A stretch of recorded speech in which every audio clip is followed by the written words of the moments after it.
却又惊雷起。长烟落日山河灼，你在缥缈云里花里，你在缥缈云里花里。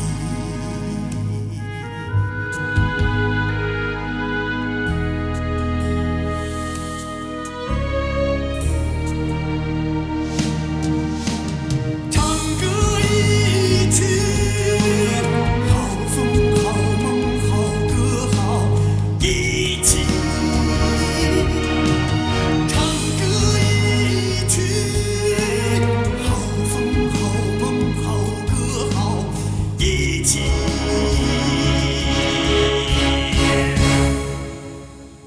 唱歌一曲。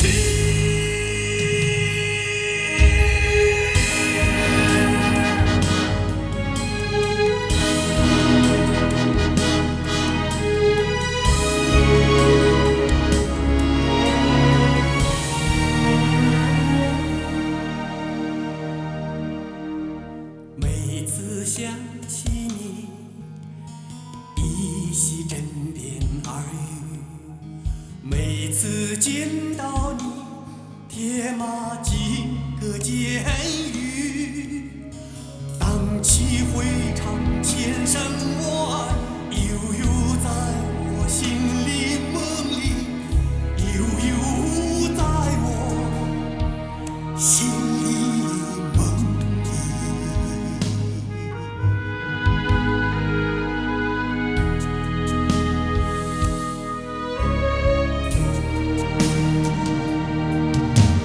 唱歌一曲，好风好梦好歌好一起。唱歌一曲，好风好梦好歌好一起。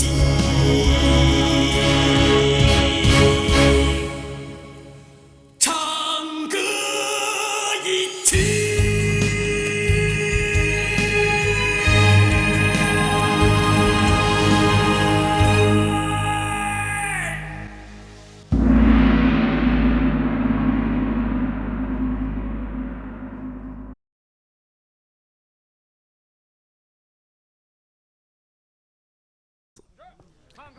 以卑职想来，张显拱和吴顺定是要连夜赶回江州，这才来到捕头。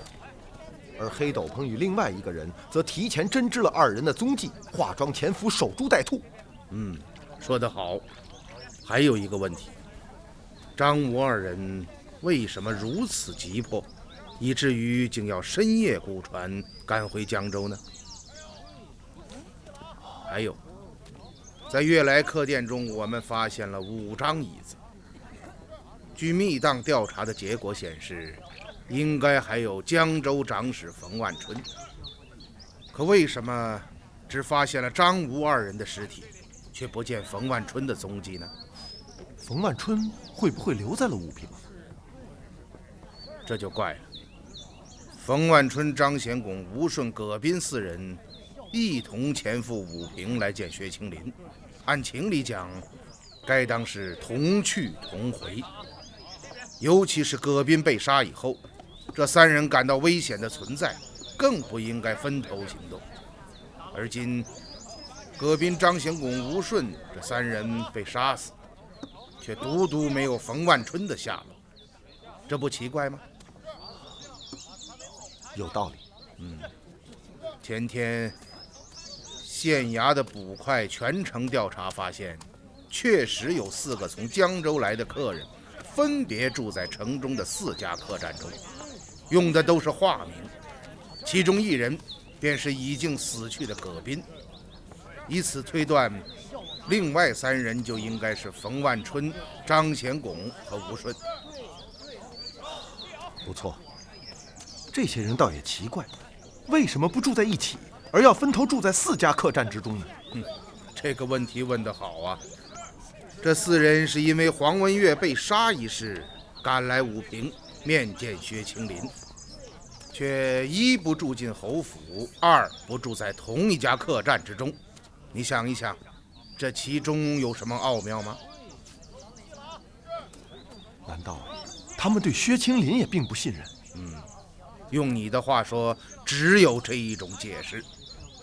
他们虽然在恐惧之下前来寻找薛青林商议对策，却并不信任这位朋友，因此他们选择了分别住在4家客栈。只要有1人出事，其余3人便可闻声而逃。捕快们在调查中还发现，这4人是来到武平3天以后才与薛青林见面的，这就更加印证了我们的推断。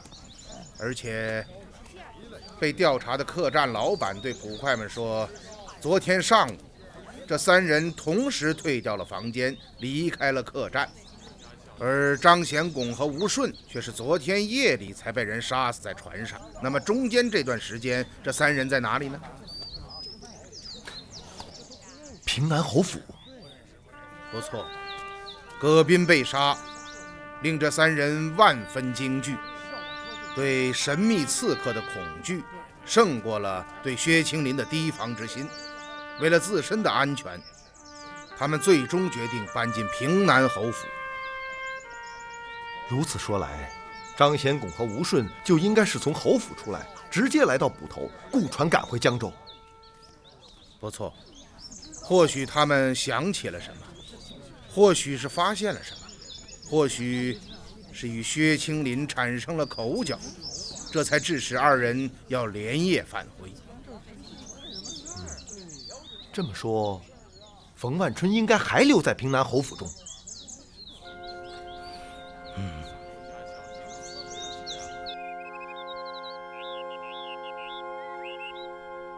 这件事要尽快办，否则大事不妙，知道吗？请侯爷放心，记住，不可露出马脚。侯爷，侯爷，怎么了？江州刺史文开、武平县令林永忠，还有那个姓狄的老头子，现在府外，说有要事求见。刺史大人来了，正是，有请。是。请您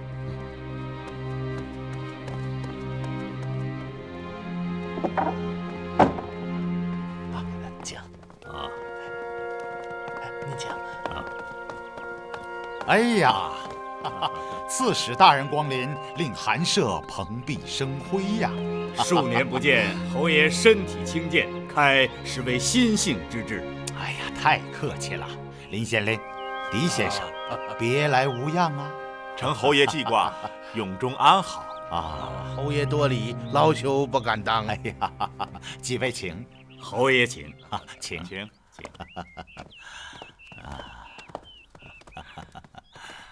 啊！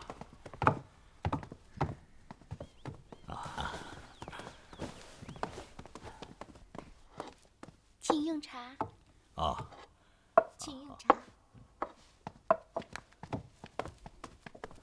几位请用茶。刺史大人前来武平，怎么不事先通告薛某一声？我也好尽一尽地主之谊呀！本来是前来探望老师狄先生，可是怎么？这位狄先生是刺史大人的恩师？正是。哎呀，失敬啊！不敢。薛侯，无事不登三宝殿，今日造访是为有要案相询。哦，是何要案竟惊动了刺史大人呢？数日之前，原武平县令黄文岳在江州馆驿被杀。什么？黄县令被杀？正是啊，此次本州前赴武平，即是要就此案求教老师狄先生，可没料到武平县中竟连发血案，且死者都是州衙大吏。哦，有这等事啊！前天夜里，江州司马葛斌被杀死在平阳客栈的房中。昨夜，江州法曹张显拱、银曹吴顺又在回江州的夜船之上被害。什么？这3位大人都死在武平？是啊，而今我们已经确认，杀死这几位大人的凶手为同一个。此人身穿黑色斗篷，手持铁锤，杀人的手法非常简单，以掌中铁锤击人后脑。哎呀，这可真是恶性血案呐！哎，死去的几位大人，真是太可惜了。薛侯，黄文岳大人是薛侯的朋友，这一点为众人所知。是啊，黄县令为人忠厚，施政公允平和，实为难得的好县令啊。今日我三人造访侯府，就是想问一问，除了黄县令外，另外3位死者是否与侯爷相熟啊？本侯只是听说过这3位大人的名字，却并不相识。是这样，薛侯爷，此案错综复杂，涉及到20年前黄国公谋逆一案。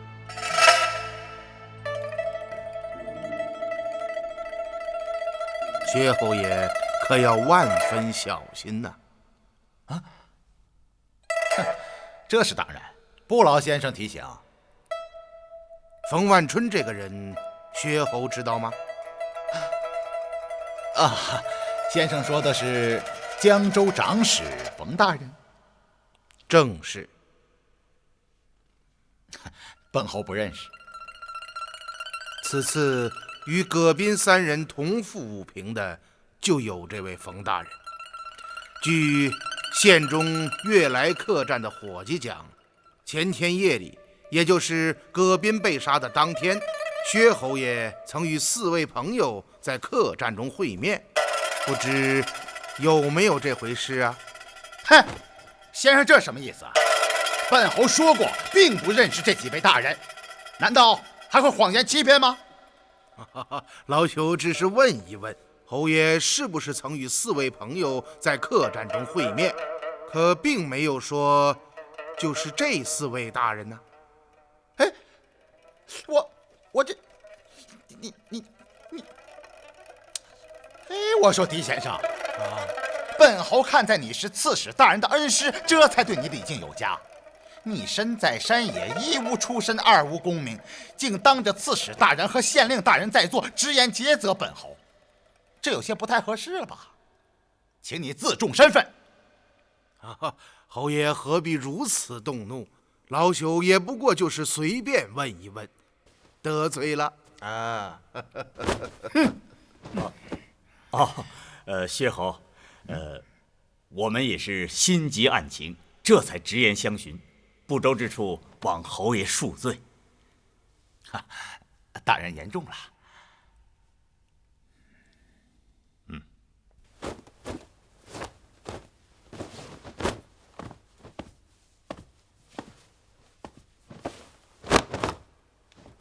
薛侯爷，这件丝质的圆领袍，在这武平县中，除了您，恐怕再无别人敢服了吧？这是，请侯爷仔细看看，这是不是您的衣物？这似乎是本侯之物，只是很多年都没有穿过了。请问林县令，此物是从何处得来呀？是在张显拱、吴顺2位大人的死亡现场发现的。什么？正是。这，我林县令，你这是什么意思啊？难道你是在怀疑本侯是杀人凶手？物证在此。刚刚侯爷也已承认，这确是您的物事。恐怕到了开堂之时，侯爷您就要亲自到府了。这，就凭武平县一个小小的公堂，恐怕难以承载我平南侯薛青林上堂做供吧。王子犯法，与庶民同罪。切，就凭这么一件衣物，你就敢说本侯犯法？啊？侯府广大，人义众多，谁都有可能偷到本侯的衣物前去作奸犯科。林县令怎么就言辞凿凿，指认于我？请问，并不是怀疑侯爷，只是此物为现场证物，林县令不过是询问罢了。哎，刺史大人之言最为有理，不错，这确是本侯之物。啊，林县令，收起来。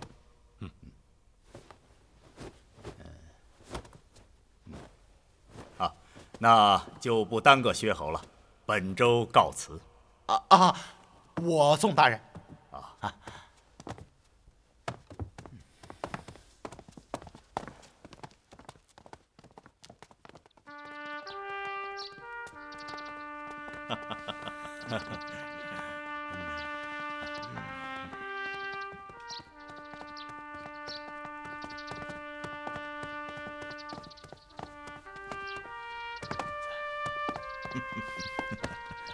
欲盖弥彰。先生，我真是佩服您，几句话就将薛青林问得哑口无言，恼羞成怒。先生一步步将他圈入彀中，可笑这厮竟然丝毫没有察觉。林县令一番巧诈，也令他捉襟见肘啊！那还不是按照先生的吩咐吗？你们两个唱红脸，我一个唱白脸，把个薛青林折腾得漏洞百出啊！现在看来，我们的判断完全正确，而且有一点可以肯定，那就是冯万春一定在侯府之中。哎，先生，您看薛青林会不会就是杀死黄文月和葛斌等人的凶手啊？现在还不好说，但并不排除这种可能。永忠、文开，看来我们要马上行动起来。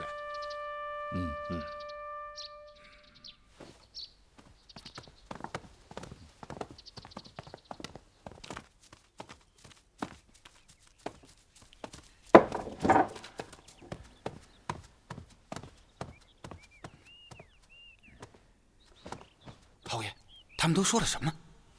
张毅，我觉得情形有些不对呀。他们似乎知道张显拱、冯万春和吴顺与我的关系。近日在堂上，这三人你一言我一语，软硬兼施，计诈并用，着实的令我有些措手不及。恐怕是露出了一些破绽呢。而且，最奇怪的是，我的随身衣物怎么会出现在凶案现场呢？难道又是小云？小云之事不能再拖了，要尽快解决。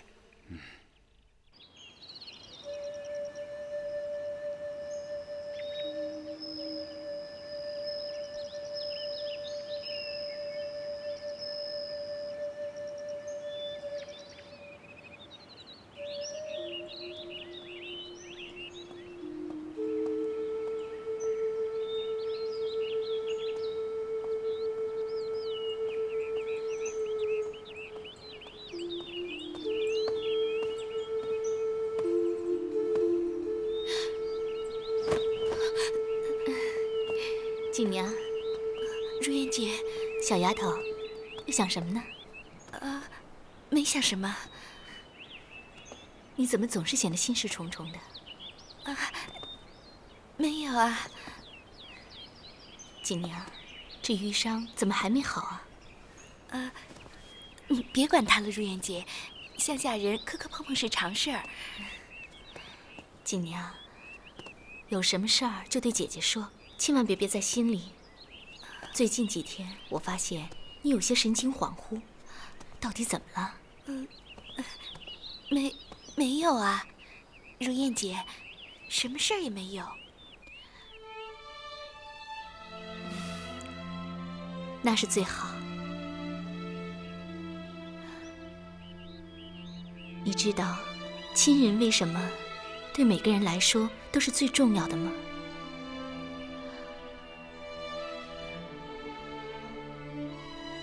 那是因为人都需要倾诉，更需要有人倾听。很多年以前，我也曾经像你一样冷冰冰的，只知道为非作歹，做些杀人的勾当。但是在冰冷的表面背后，我是多么渴望有人能够关心我、爱护我，多么希望有个亲人能将隐藏在内心的话对他倾诉。锦娘，你记住，我就是你的亲人，一个可以舍命保护你的亲人。我知道，我知道。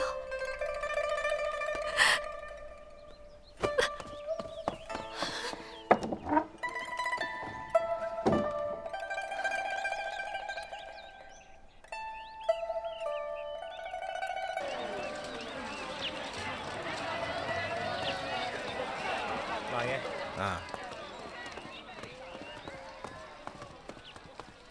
大人。哦，岳芳啊，怎么样？收获甚丰啊！哎，我去准备一下。哎，记住，千万不可打草惊蛇。是。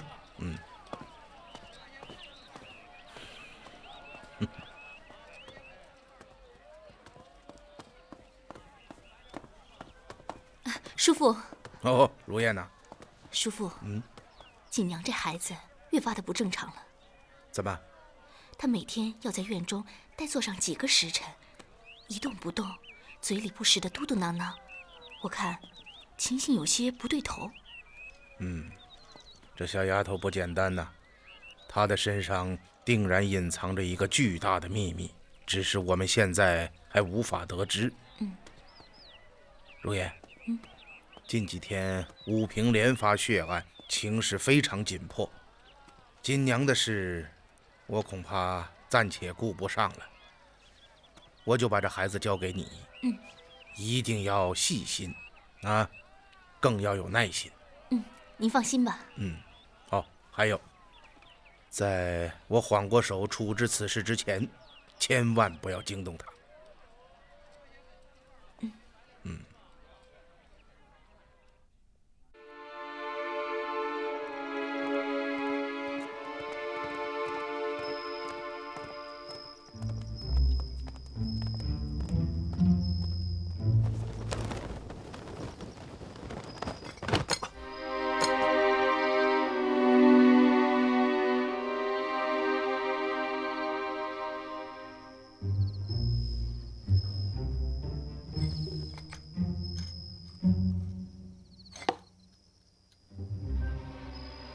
兰香，你立刻去。好的。将纸条放在老地方，千万要小心。放心吧，奶奶，也不是头一回了。去吧。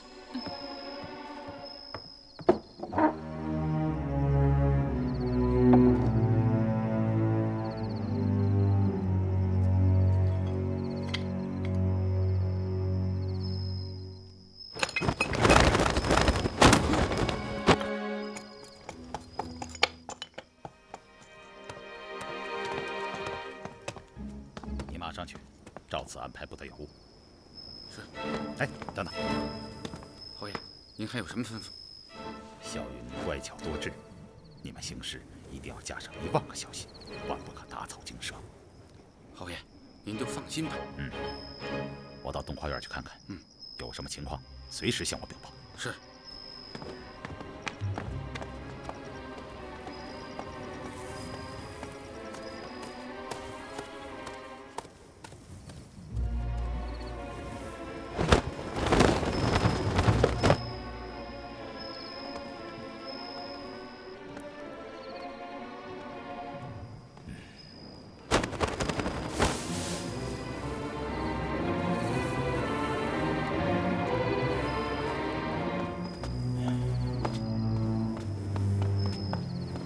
大哥，怎么样，老五？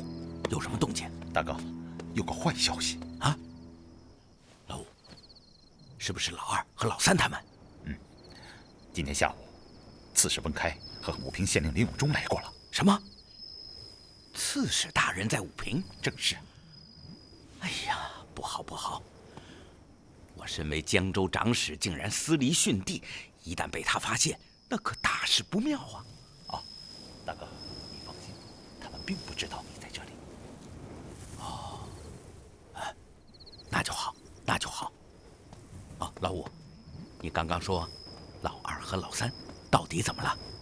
他们告诉我，昨天夜里，二哥和三哥在返回江州的夜船之上被人杀死。啊！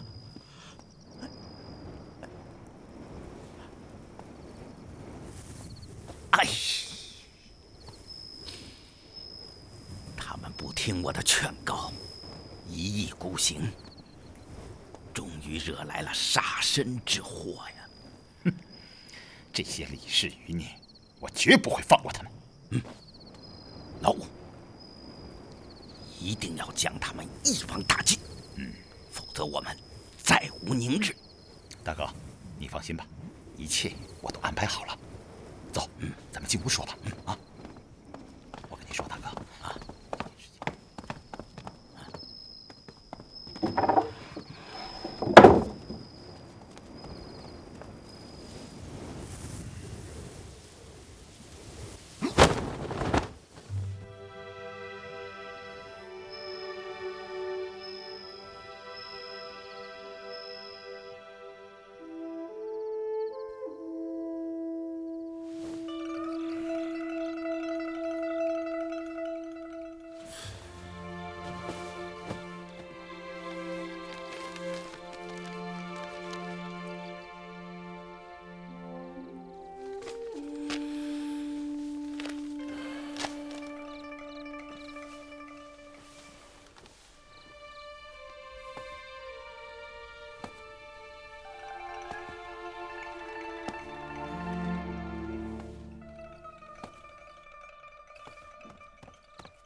哦，远房大人，回来了，怎么样？有什么收获？果然不出大人所料，冯万春就在平南侯府中。看来今天早晨我们的推断完全正确。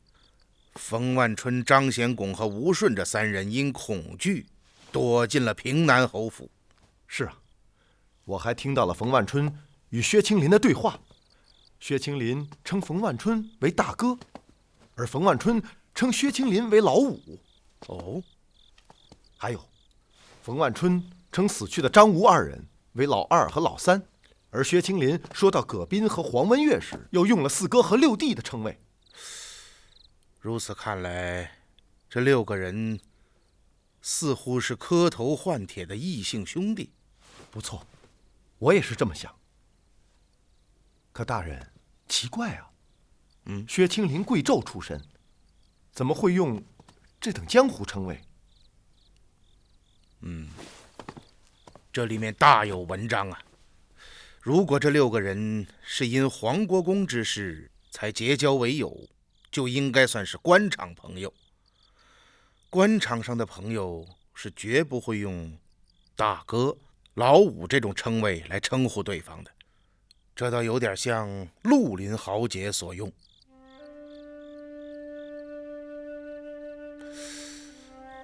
啊，还发现了什么？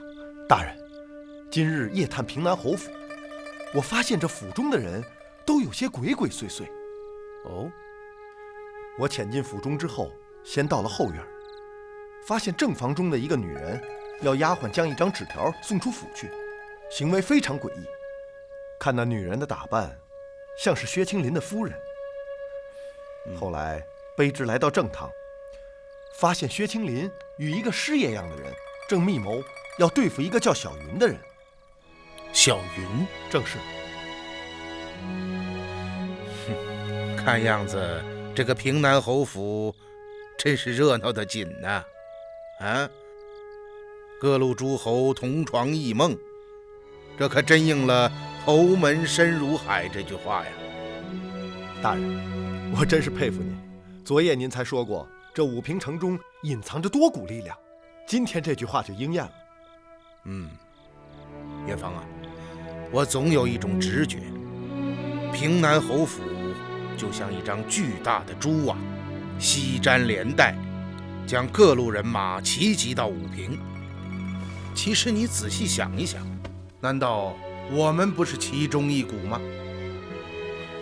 我们？正是。可大人，咱们并不是为了什么目的来到武平的，应该说是适逢其会啊。哼哼，你错了。我现在才真正明白了，我们为什么会来到武平。为什么？是皇帝要我们来的。皇帝？还记得半年之前在江州我们接到的那份圣旨吗？哦，记得。那是我一生中接到的最奇怪的一道旨意，卑职至今也不明白，圣上到底是什么意思。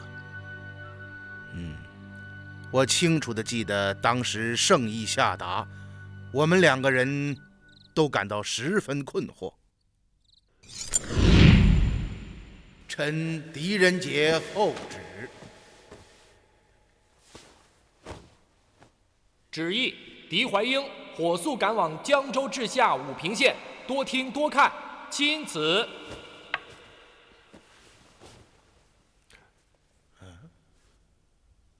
请国老接旨。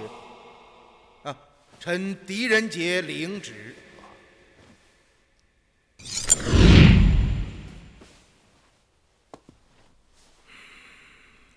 元芳，当时的情形是这样吧？不错。可我还是不明白，皇帝为什么要我们到武平来呢？当然是为了薛青林。薛青林？时到今日，我才彻底明白，圣旨上所说的多听多看，指的就是平南侯薛青林。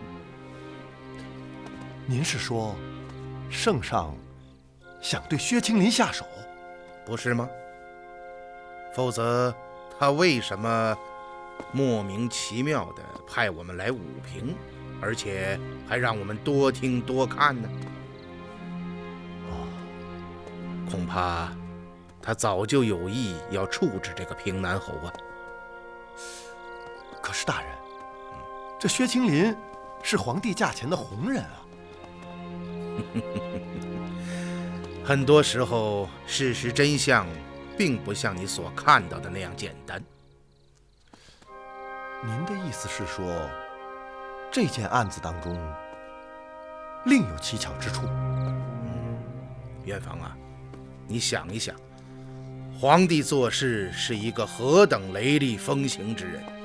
当年杀裴寂、楚越王、灭李姓，哪一桩哪一件不是只道人亡，再无拖延？可是这一次呢？如果说他真的想要处置平南侯薛青林，为何下旨如此谨慎，只用了多听多看这4个字，而且连平南侯的名字都未曾提及？还有，他又为何派遣我这样一个已经致仕的贤官来此查看，而不派朝中大员前来处置呢？卑职有些糊涂了。我的意思是，皇帝如此审慎的态度，与他处理别的事情大相径庭，你没感到有些怪异吗？说的也是啊，如果皇帝想要处置薛青林，直说不就行了？何必如此拐弯抹角呢？这里面大有文章啊！武平的水很浑呐，除了我们能够看到的，水下恐怕还隐藏着更多的变数。大人，现在我们该做什么？目前我不过是个治世的闲官，无权干预州县政案。一旦莽撞行事，打草惊蛇，被薛青林这奸贼抓住了把柄，不但你我难逃干系，恐怕还会坏了皇帝的大事。因此，在圣意未明之前，我们绝不可轻举妄动。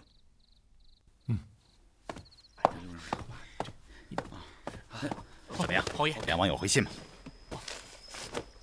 给，下去吧。是。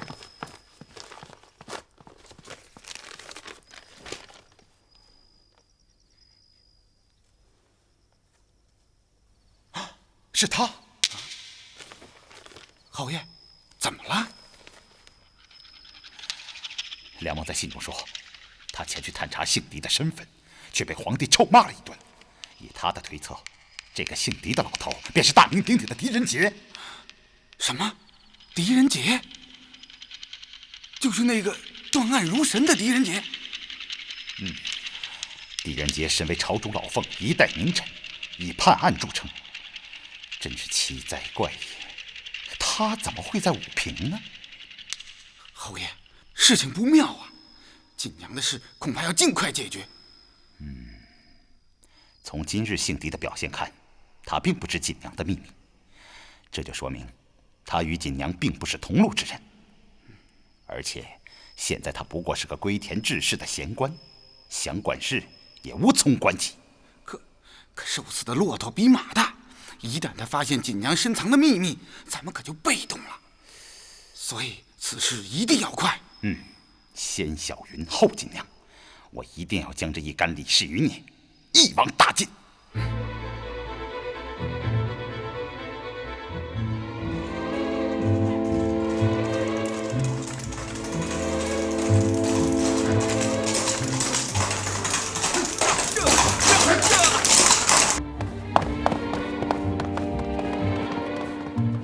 卑职武平县令连永忠恭迎将军。贵县请起。谢将军。不知将军光临本县有何公干？贵县钦差大臣江南西道处置大使内史狄仁杰大人已到武平，请贵县立刻安排迎接。什么？狄阁老来到武平了？正是。我们从神都出发，直奔江州，可到现在也没有看到狄大人。听说他早已到了武平。怎么，早到了武平？是啊，贵县。狄阁老当世名臣，常听旁人提起，他处事非常严厉，你们可要做好准备啊。是，多谢将军，卑职立即安排。老爷，老爷，你回来了，有什么消息吗？钦差现在正堂，请老爷与李将军迎旨。来得好快。走。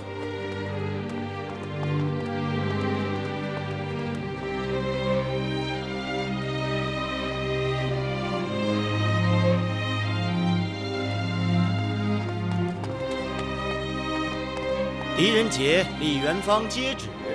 臣狄仁杰、李元芳恭迎圣旨。旨意狄怀英，而志虑忠纯，清心秉正。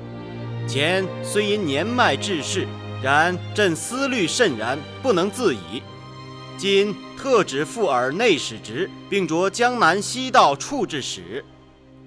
检校牵牛卫大将军李元芳，随朝供养，然英武神勇，屡见其勋。朕思其功，明其志，实为栋梁之器也。今特旨，仍以原职入朝，随左狄公，钦此。臣领旨谢恩，万岁，万岁，万岁！啊，狄阁老请起，大将军请起。来，阁老啊，您请看，这是御笔亲批，吏部转发您与李大将军复职的官告。这一份圣旨是这样：而今江州刺史府衙下僚属、武平县衙下僚属及钦差卫队专属，现在武平县衙恭候。这份圣旨，皇帝亲嘱，由您当堂宣读。万岁！万岁！万岁！阁老，你来。好，皇帝还有一份密旨。即行差看便是。是。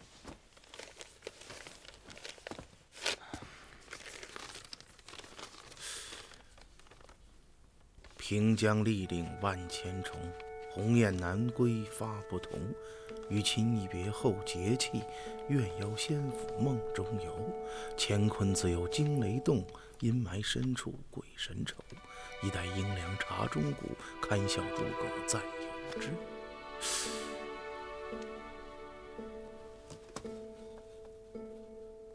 阁老，圣上言旨，命卑职宣旨后立刻返回。卑职就此告辞。哦，有劳了，元芳，带我送送将军。哎，不敢，不敢。将军，请。啊，有劳了。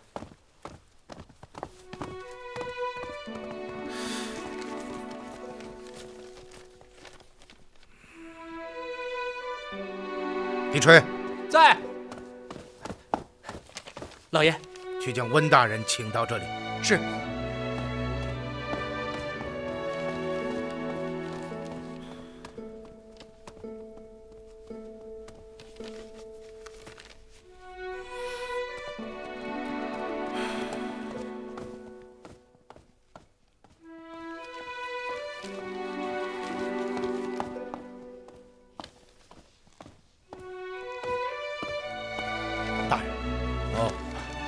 昨天夜里我们还提到圣意未明，想不到今天圣旨就到了。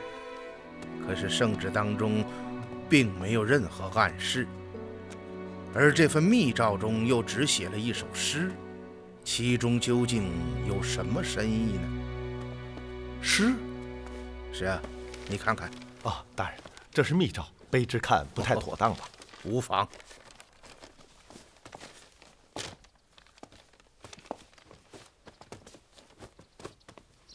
这诗中似乎只是抒发了对大人的思念之意，称赞大人是郭攸之那样志虑忠纯之士，好像没有什么特别的意思。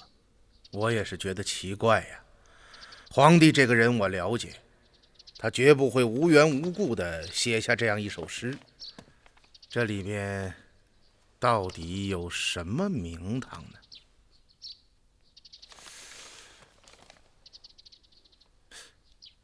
元芳，把密旨给我。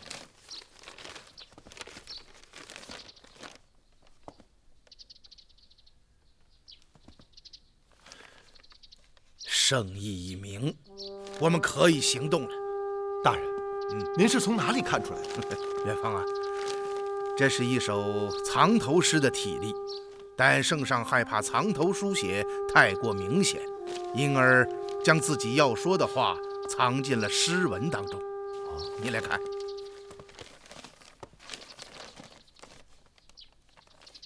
平江立岭万千重，鸿雁南归发不同。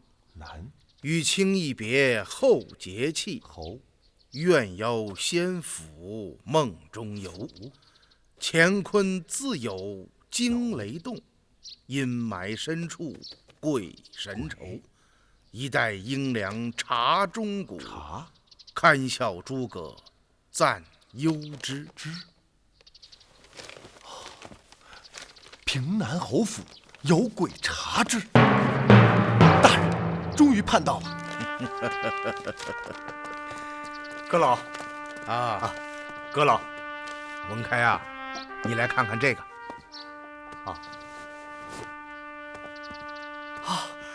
太好了。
请记得订阅频道，请记得在影片下方帮我们留言、按赞、分享。